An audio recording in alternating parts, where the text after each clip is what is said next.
This is the X-Zone Broadcast Network, broadcasting worldwide on broadcast affiliates and satellite program providers, including CNN Broadcast Network, Sirius Satellite Network, Star Media, Good News Radio Network, Angel Broadcast Network, Wiki Broadcast Network, and WPBN TV. For more information on the X-Zone Broadcast Network, visit us at www.xzbn.net.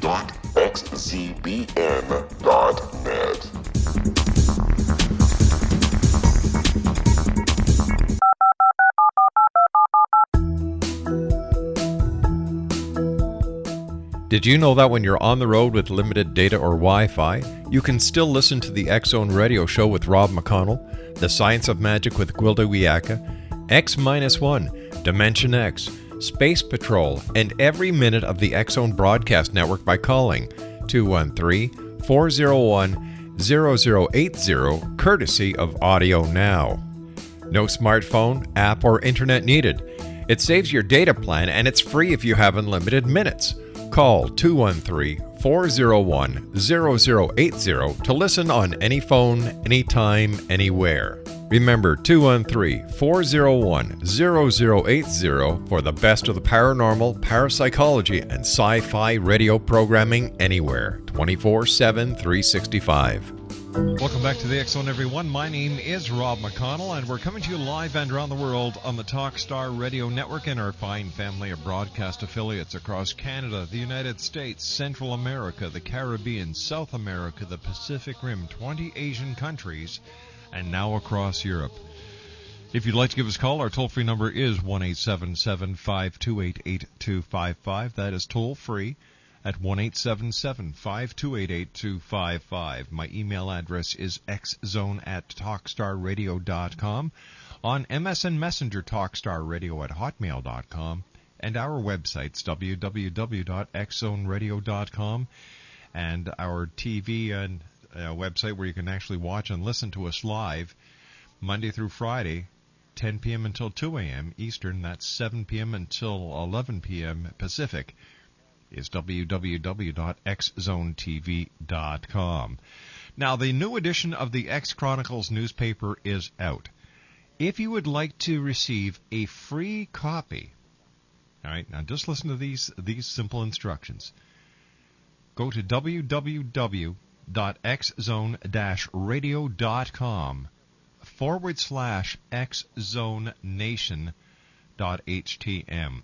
As a member of the X-Zone Nation, you get the free X Chronicles newspaper as soon as it comes out. Plus, we're going to be starting a special discount coupon section for members of the X-Zone Nation.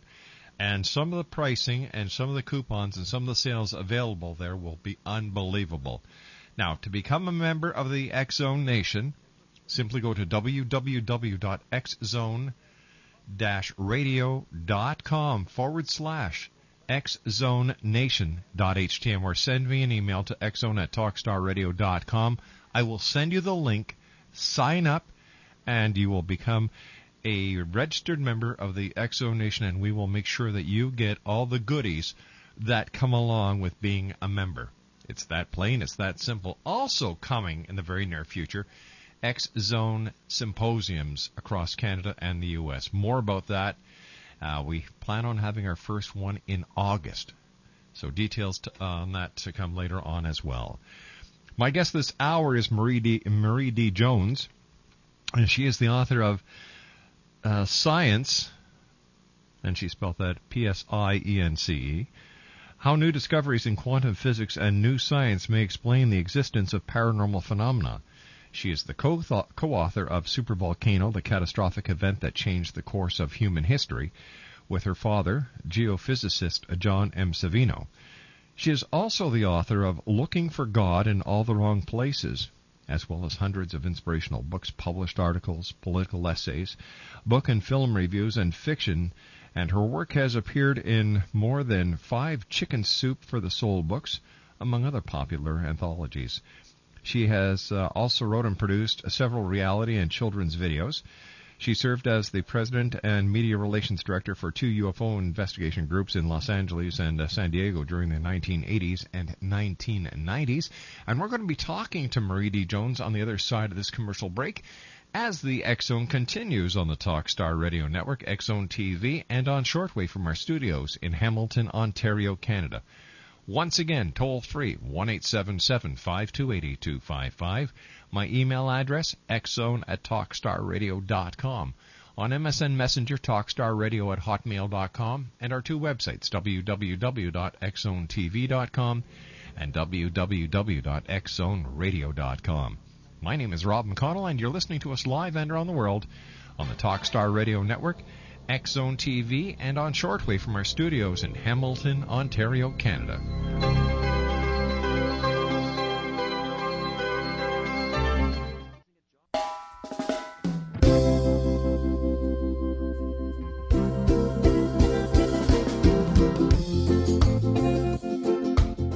This is Johanna Carroll, host of Dialogue with Divinity on the X-Zone Broadcast Network.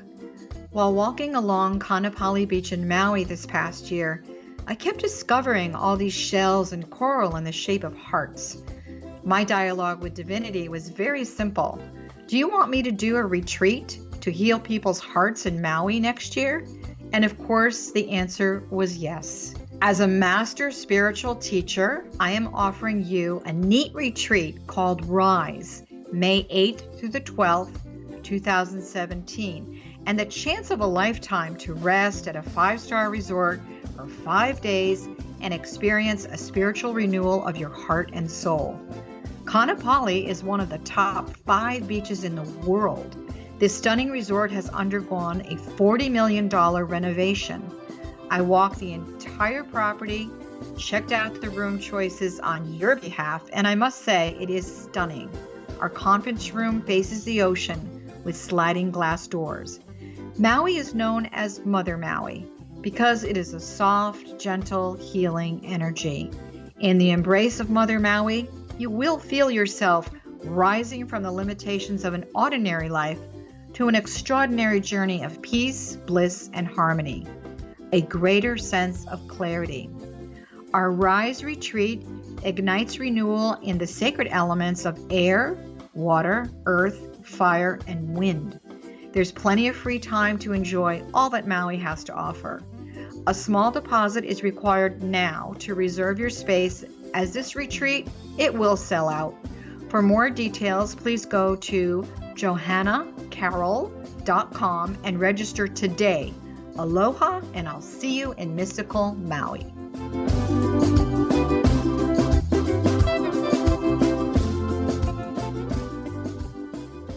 Marie D. Jones is our very special guest. We're going to be talking about the year 2013. And Marie, welcome to the X-Zone. So glad you could make it with us. How are you feeling? Oh, thanks for being so understanding and having me on. How are you feeling? How are you feeling? I'm actually doing better. That's great. I'm still on antibiotics, believe it or Really? not. I'm telling you. San Diego, California is a great place to live, but it is absolutely notorious for allergies, respiratory infections, sinus infections.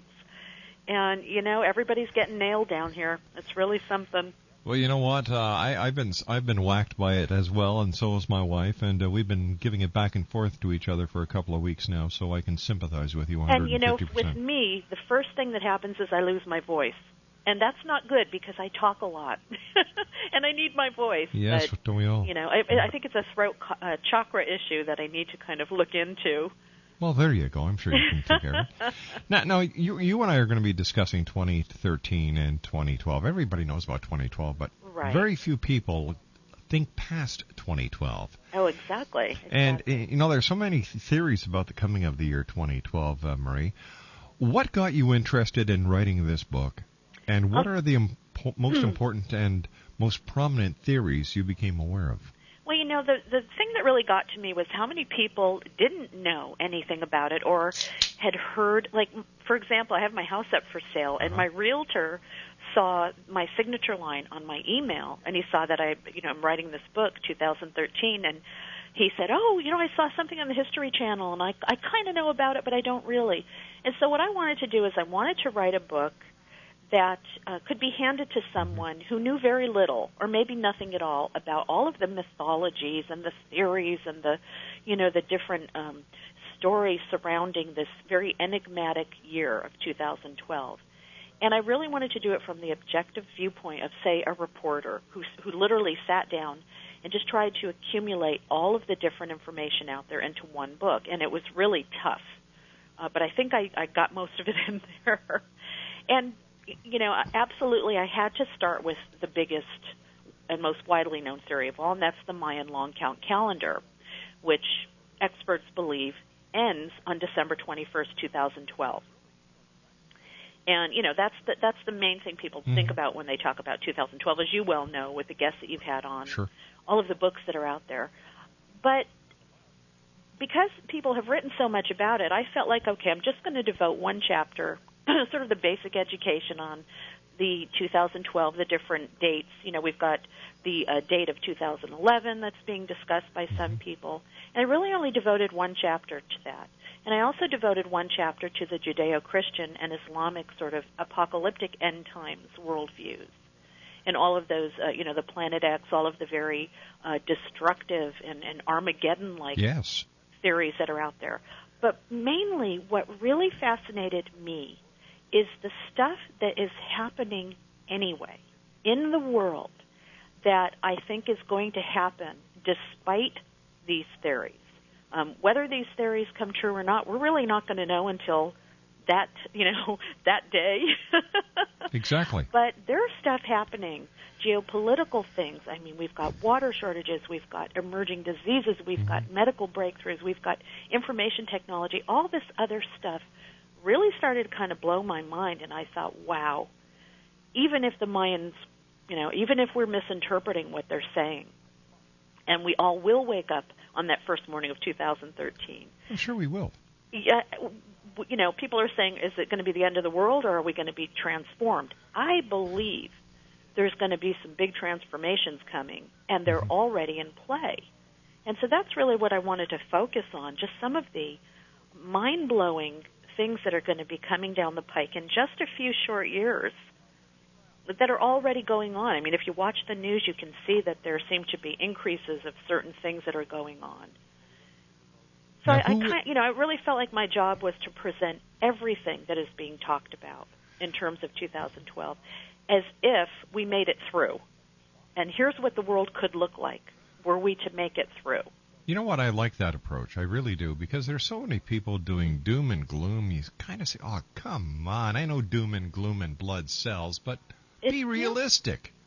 And, it didn't happen on Y2K. Exactly. It didn't happen on the supposed millennium, which most people got that year wrong anyway. Of course. And, I mean, all through all of the creation myths, you've got that sort of cyclical story of creation and destruction. So, but you know what? I heard something really fascinating last week that has stuck with me and has made more sense to me than a lot of other things have. We had a guest on last week, and he is a person who is very knowledgeable in theology. And I asked him about the end times, and he says, Rob, the book of Revelations is the most misunderstood book in the Bible. I agree. He said, the Armageddon, the end of the world, is not talked about for the masses. That is each and every one of us. It's an awareness that the end of our world is going to come, and that we should live every day to its fullest, because we never know when that end day is going to be there. Oh, absolutely. And I think, individually and collectively, we do go through cyclical beginnings and endings, and we do go through transformations, and perhaps because of, the sheer magnitude of all of the people that are thinking about 2012, there is going to be a collective leap in transformation. And I do have a whole chapter devoted to how much of this is happening because we're intending it. And I'm really a strong advocate of the power of intention. Oh, so am I. Yeah, and I think that, things are going to happen because people expect them to.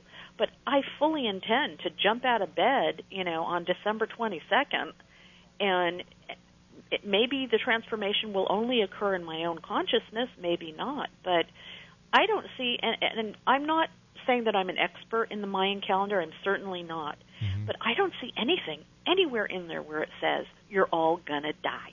No. I mean, there's just nothing Because there. People just say, well, it's the end. It ends there. You know, that doesn't mean that life doesn't go on. That doesn't mean that there's not another calendar. Maybe they ran out of chisels. Yeah, I don't know. You know, my feeling is they just got really bored with the whole calendar thing and went on and did something else. But, you know, I mean, there are some researchers that claim that there is evidence that there are dates beyond 2012 in some of the Mayan writings and on some of their architecture. But despite that, I think that, you know, we latch on to these end-time theories, and I think they serve a purpose. I really do. Sure, to sell books, sell videos. Not just that, but I think people have this need to believe in a righteous cleansing, even if they're included in it. And I'm not quite sure where it comes from. A psychologist could probably tell you a lot better, but people seem to get really excited about the fact that the whole world could go to pot, and they could be included in that, you know, in that widespread death. It's almost like a righteous type of judgment that people buy into, and I don't know if it's a religious thing or if it's a human thing, but it's almost like we have this need to try to predict our own demise. Well, you know, I think it has a lot to do with what is going on in the world today. People see a lot of negativity. You turn on the TV, you watch the news channel, there's death, there's destruction, there are famines, there are homelessness, the economy is taking a bitter beating. Exactly. There are so many people who are losing their homes. To a lot of these people, losing their homes is the end of their world. Exactly, and I'll tell you, my house is up for sale right now. I'm trying to avoid foreclosure. Southern California, I mean, you have all heard about the market down here. Yep. But the thing is that you can change your perspective. I mean, to me, that's not as much of an ending as it could be a wonderful new beginning for my son and I. You know, to find a new place to live and not have this big house that we're never in anyway. But you see, I mean, I think it's just changing your perspective. You've got the right attitude. You've got the right attitude. You're not a person who is going to sit there and say, oh my, this is the end. What did you just say? This is a new beginning. Exactly. And you know what? Don't watch the news, people, because that's one perspective. For every negative thing going on in the world, there are 25, 30, maybe more positive things that you're not hearing about because they don't sell advertising. Exactly. If it don't bleed, you don't read. Oh, exactly. I'm sorry. If it don't bleed, you don't lead. Yeah, bleed. There you go. Yeah, I took journalism. I should have known that. But yeah, I'm more fascinated by this whole idea of collective transformation because, again, you know, we read books like The Tipping Point, and if enough people are expecting something and thinking about the same thing and putting that energy out there, I do feel that there is going to be some kind of transformation. It may not be a big news-making kind of thing. It may be something very quiet and subtle. And I think you can see some signs of that going on, too, in the types of books that people are reading. There's a sort of a huge resurgence of interest in things like the paranormal and metaphysics and consciousness and all this stuff. So I can see inklings of that happening. So can I, and it's a wonderful time in this Earth's history. It's exciting. It certainly is. It certainly is, and it's very interesting to see all the different views.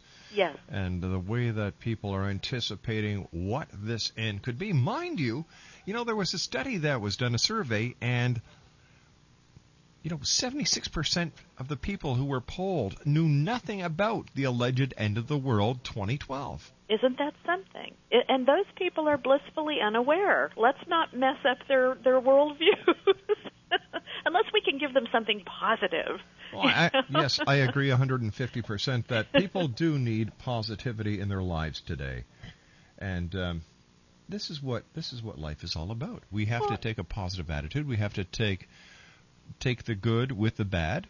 And I mean, look at the underworld that the Mayans ended their calendar on. It's this, amazing universal underworld of consciousness, revolution, and transformation. It's not blood and death and gore and mass starvation and famine. And, it's something that I don't know how it got distorted. I have a feeling that the Western religious traditions had something to do with the distortion of that image. But how can you take something so positive and put fear into that? I don't know, but stand by. You and I have to take a commercial break. We'll be back shortly as the X Zone continues live and around the world, right here on the Talkstar Radio Network, X Zone TV, and on shortwave from our studios in Hamilton, Ontario, Canada. This is the X Zone Broadcast Network, broadcasting worldwide on broadcast affiliates and satellite program providers, including CNN Broadcast Network, Sirius Satellite Network, Star Media, Good News Radio Network, Angel Broadcast Network, Wiki Broadcast Network, and WPBN TV. For more information on the X Zone Broadcast Network, visit us at www.xzbn.net.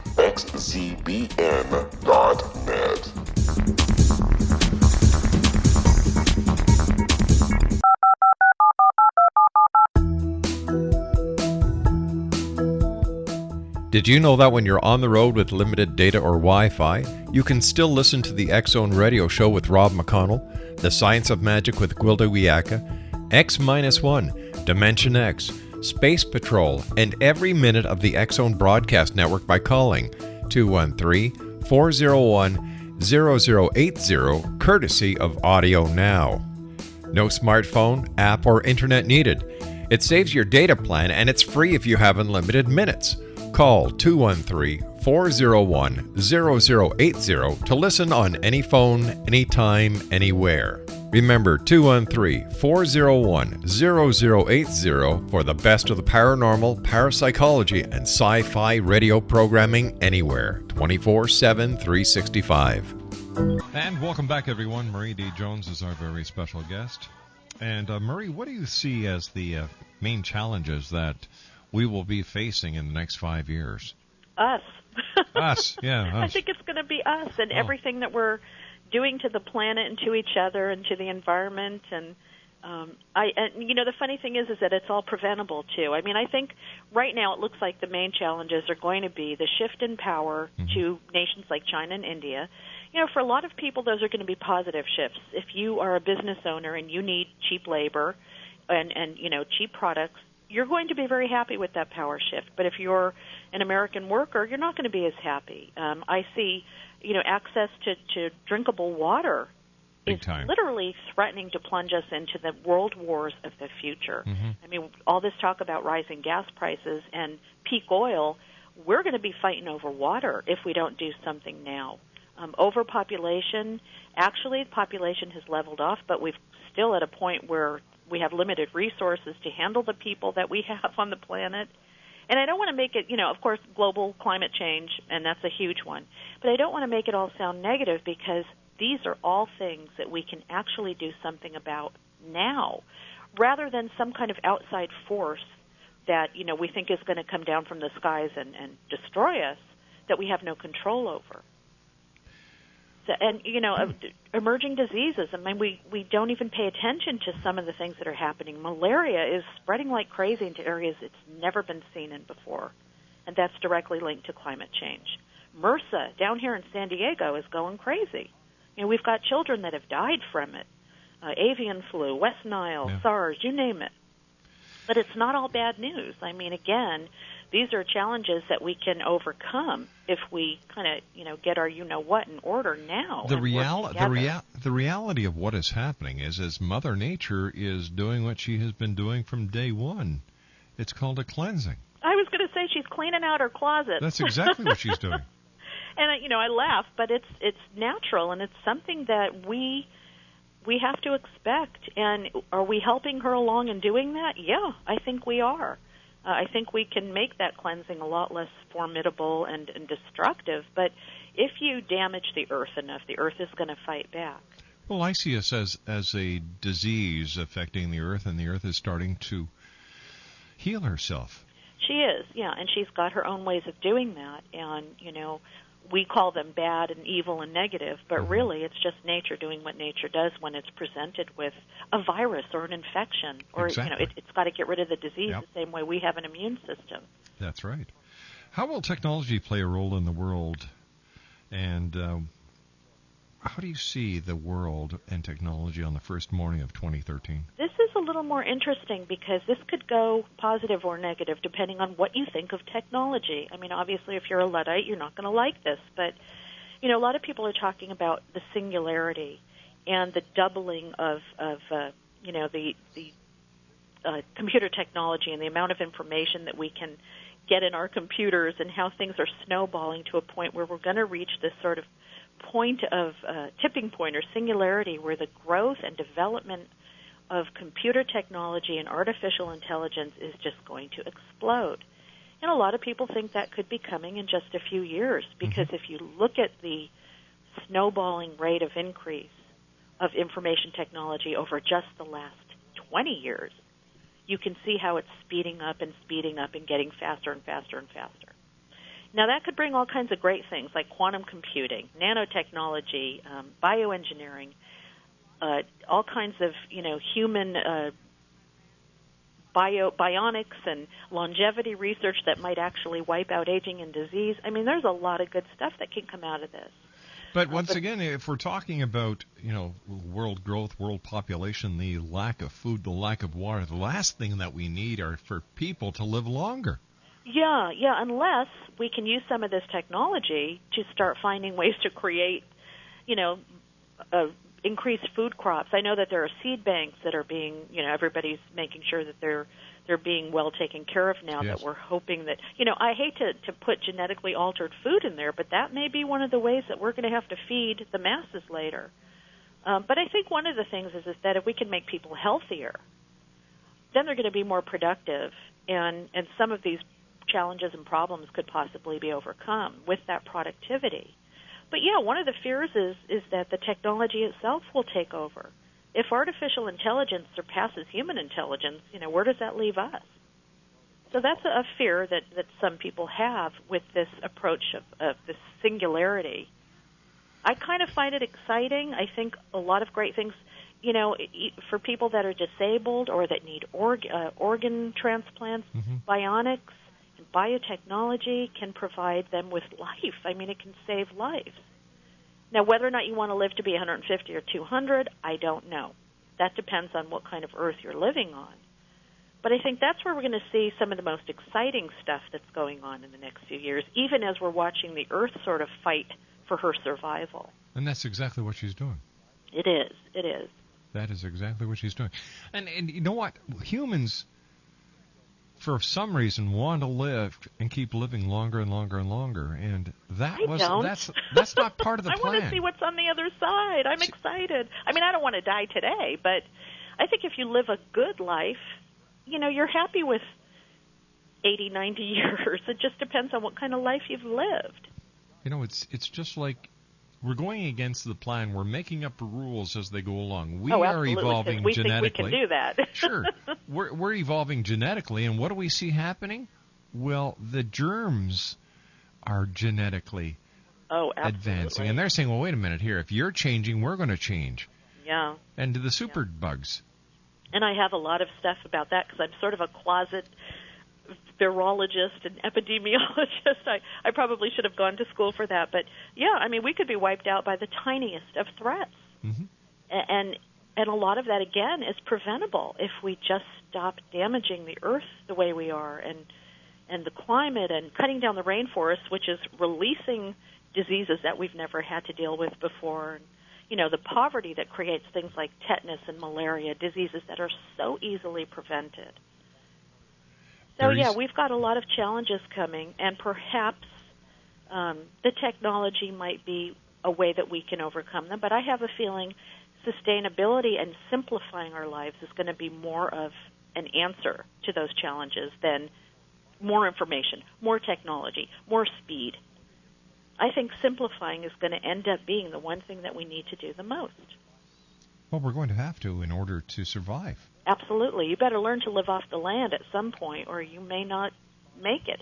And I think it would be really good to see communities start coming together. And I know that this is happening. There are eco-villages that are springing up, but not enough and not quickly enough. That's my biggest fear.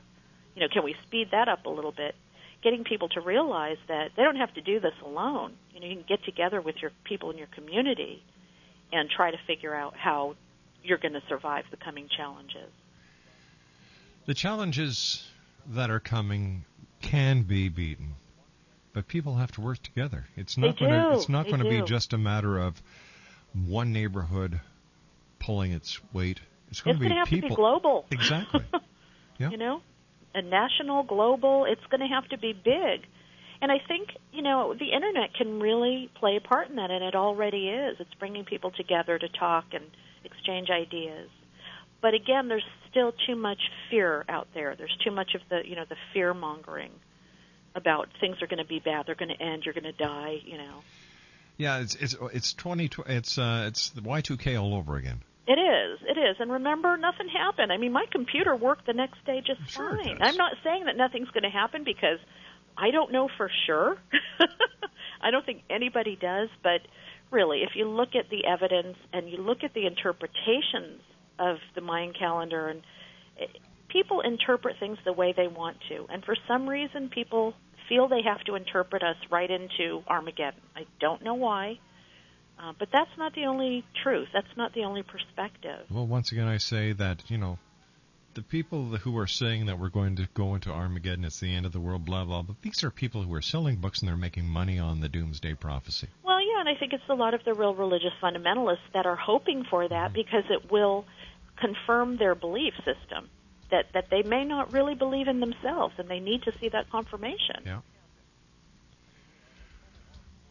Do you think that people are finally going to get it? That we need to pull the human race together in order to survive and to go forward as one species? People call me an optimist, but I don't think I am. I think that if you don't always pay attention to the media, because, like you said, the media thrives on negativity and fear. I'm out there. I'm an activist. I work in the political arena. I see good stuff going on every day that people don't hear about. But I think the grassroots movements that are going on in, all countries, not just here in America where I am or in Canada where you are, but everywhere, that's really starting to explode. I think people are figuring out, one, can't do it alone. Yeah. Two, check your ego at the door. Three, come together right now or we're going to be in big trouble. And that has nothing to do with the Mayan calendar. It has everything to do with the wheels that we have set in motion and that nature is now telling us she doesn't want to play by anymore.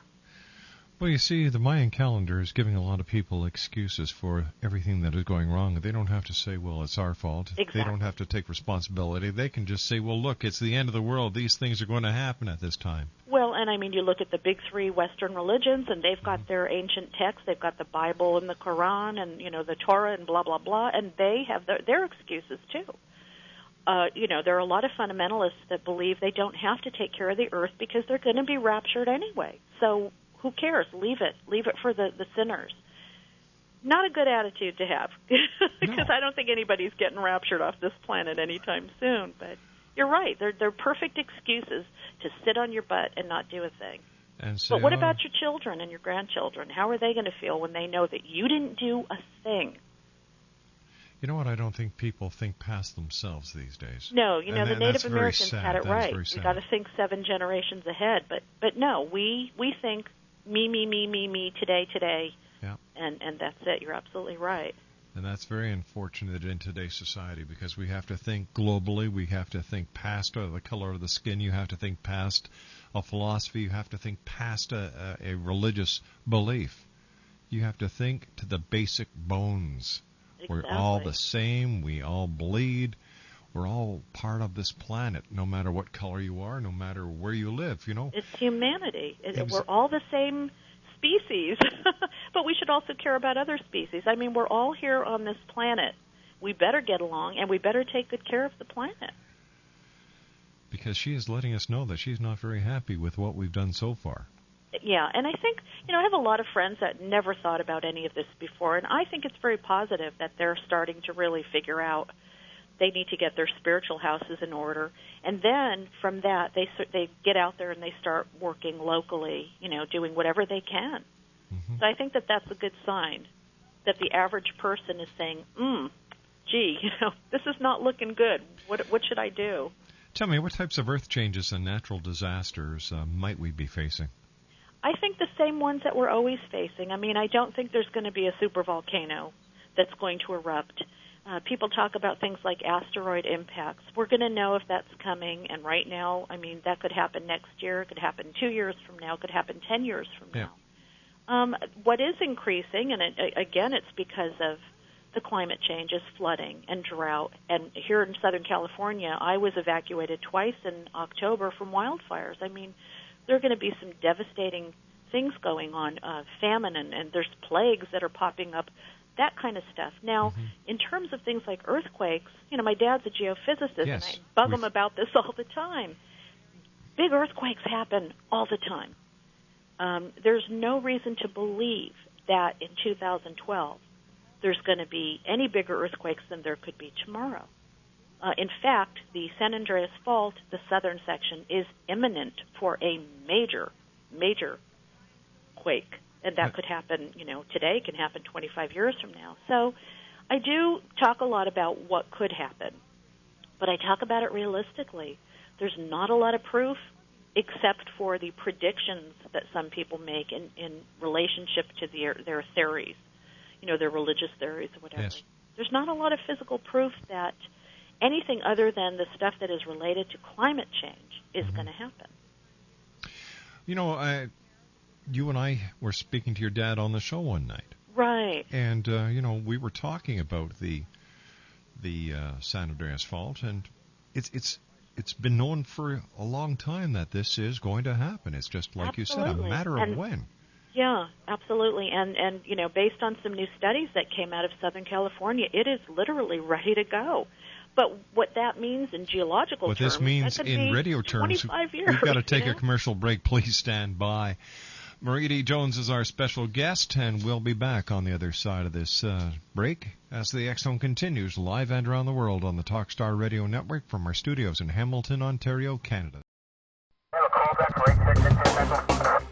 Negative K, nothing further, just In over 36 years in law enforcement, I've learned a few things. The most important is the proper gathering and preservation of evidence is vital to putting the bad guy behind bars. It's no different in the world of paranormal investigation. Whether it's the search for the afterlife, cryptozoology, extraterrestrials, and UFOs, how we gather that evidence of their existence, preserve that same evidence, and present it to a court of our peers will make the ultimate difference in proving the existence of worlds and entities that are beyond our imagination. Come with me on a journey that seeks to prove with undisputable evidence what man has struggled to believe for centuries. Join me, Larry Lawson, host of the Paranormal Stakeout, coming to the X Zone Broadcast Network. Check out the broadcast schedule for Paranormal Stakeout with yours truly, Larry Lawson, at www.xzbn.net.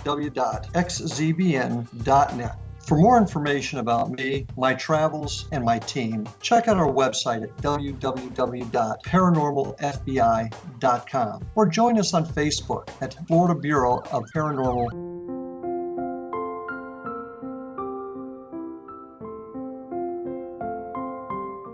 I am Dr. Carl O'Helvey, founder, president of a new cancer foundation focusing on evidence-based physical, mental, and spiritual interventions, including natural cancer cures, prayer, meditation, affirmations, nutrition, and other related holistic cancer prevention and cure modalities. These are used in cancer education, research, and financing care. I ask for your help to continue this important work by donating at www.holisticcancerfoundation.com.